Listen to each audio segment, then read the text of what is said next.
हाय नमस्कार सर्वांना. कशा आहात सर्वजण? मस्त आहात ना? तर इकडे बघू शकता रोपांची लागवड म्हणजे लागण करायला आलतो आम्ही सर्वजण.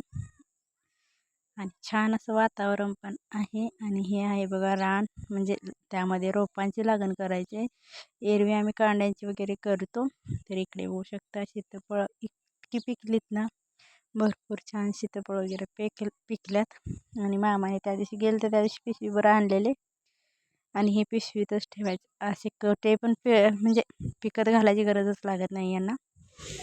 या लवकर या. दुसऱ्या दिवशी आम्ही गेलतो भुईमुगामध्ये तर भांगण इकडे करायला. बघू शकता म्हणजे भुईमुगात आलतो भांगलायला. तर खूप मोठा पाऊस येतोय, आभाळ पण आलंय.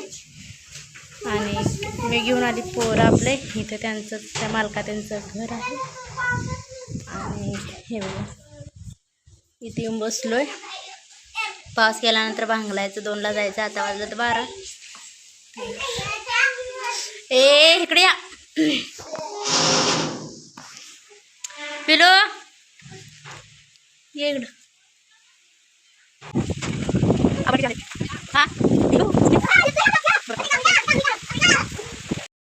आणि पाऊस पण खूप मोठा पडला, तुम्ही बघितलंच असेल मागे.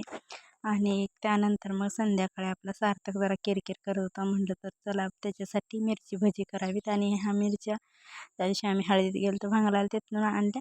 आणि मिरच्या आधी तिखट नाही आहेत, एकदम सपक काकडी खाल्ल्यासारख्याच आहेत. आणि खूप दिवसातून भजी बनवते, कारण होतच नाही आहे बनवायचं वगैरे. आणि एवढं नाही स्वयंपाक करा, भाजी भाकरी करून कामाला जायचं ह्यातच वेळ होतो.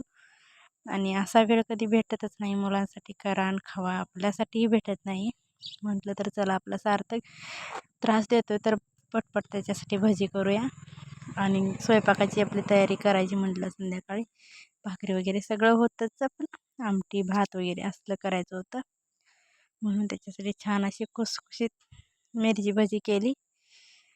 आणि आता पाऊस पण चालू आहे ना, त्याच्यामुळे थंडीत गरम गरम खावंसं वाटतं, छानच वाटतं.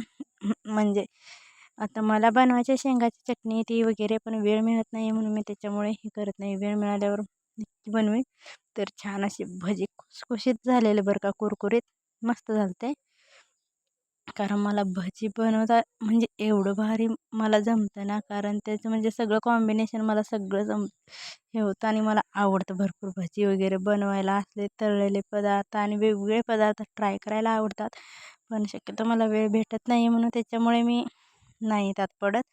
तर बघूया आता दररोज एखादी रेसिपी वगैरे मी नक्कीच म्हणजे यूट्यूबला टाकत जाईन. आता मी स्टार्ट केलं यूट्यूबला व्हिडिओ वगैरे टाकायचं, कारण 2 दिवसातनं म्हणा 3 दिवसातनं म्हणा टाकतच असते. वेळ जसा मिळेल तसा मी व्हिडिओ टाकत असते. तर नक्की टाकत जाईल. आणि कसे वाटतात व्हिडिओ ते मला कमेंटमध्ये नक्कीच सांगत जा. आणि प्लीज मला सपोर्ट करा. तुमचा जर छान सपोर्ट भेटला ना, तर खरंच बरंच होईल. आणि सपोर्ट वगैरे करा. ज्याने कोणी चॅनल सबस्क्राईब केलं नसेल त्याने चॅनल सबस्क्राईब करा, लाईक करा, शेअर करा. आणि मला कमेंटमध्ये नक्की सांगत जा व्हिडिओ कसे हवे असतात. मला व्हिडिओ कसे हवे असतात म्हणजे मी माझ्या आयुष्यात जे म्हणजे डेलीचं असे वगैरे हे नक्कीच हे करू शकते व्हिडिओ. तर तेच करण्याचा प्रयत्न करते. तेही कधी कधी मला जमत नाही, कारण मीही कामाला जाते, मामाही जातात. आणि ते लहान मुलातनं मलाही होत नाही, म्हणून नाही जमत. जसे येतात तसे मी टाकत जाईलच. तर कसे वाटतात ते व्हिडिओ मला कमेंटमध्ये नक्की सांगा आणि सपोर्ट करा. तर चला, व्हिडिओ हा कसा वाटला मला कमेंटमध्ये सांगा. आणि लहान मुलांसाठी म्हणजे शक्यतो आता तळलेले पदार्थ द्यायचे नाही आहेत, पण कधीतरी चालतात, ठीक आहे. आणि तेलकट पदार्थही खाऊ नये, तेल वगैरे असं एवढं ह्याच्यातलं नसतं, म्हणून की नाही कारण जास्त तर नसतात तळलेले पदार्थ. मी तेल खूप कमी प्रमाणात वापरते. आणि इकडे बघू शकता छान अशा मिरच्या वगैरे तळून घेतल्यात. तर चला, कसं वाटलं मिरची भजी खायला? तर मस्त झालेले. तर तुम्ही पण या खायला. आणि व्हिडिओ आवडला तर लाईक शेअर कमेंट करा आणि चॅनलला सबस्क्राईब करा.